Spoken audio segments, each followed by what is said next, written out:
One thing you must have down when you're going to a memory competition is that you need to know which palaces you're using for the different events and have them empty and cleared out. So usually when I go to a memory competition, I would get my best palaces and maybe a week before the competition, I use them.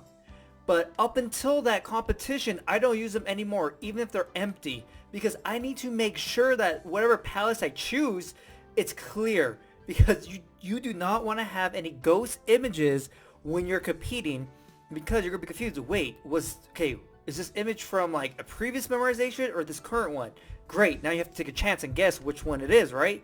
And so that's why it's so crucial for you to figure out which palaces that you want to use for a memory competition.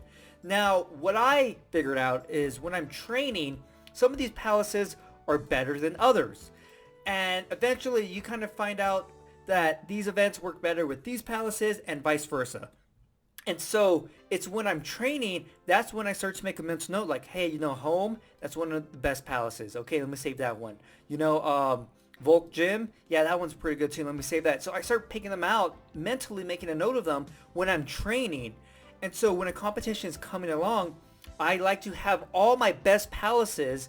And if I ever do a mock run of the specific competition, then I use all the palaces I set aside that I want to use in the memory competition, and I see how they perform when I do that mock competition. And so that's why it's really crucial for you to start training and practicing, because you want to figure out what palaces you're going to use eventually.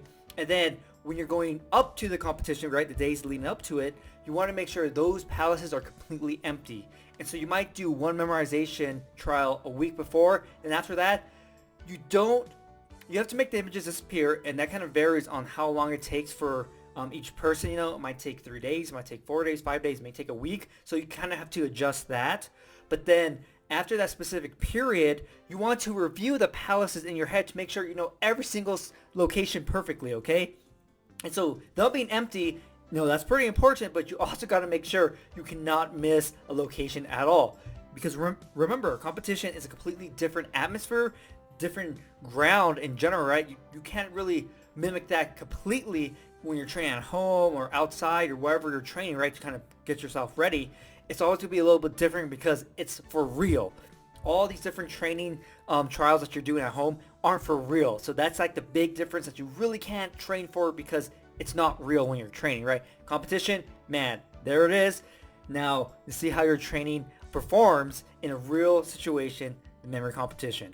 And so there's a lot of different points in this video. The main point was make sure whatever palaces or journeys you're having, that they're empty, and so you're ready to use them on competition day. And do not use them a couple days before, because you're going to ruin them. You have to have them completely empty and clear of any images. So that is super important when competing in a memory competition. So hopefully you enjoyed this video, and I'll see you next time.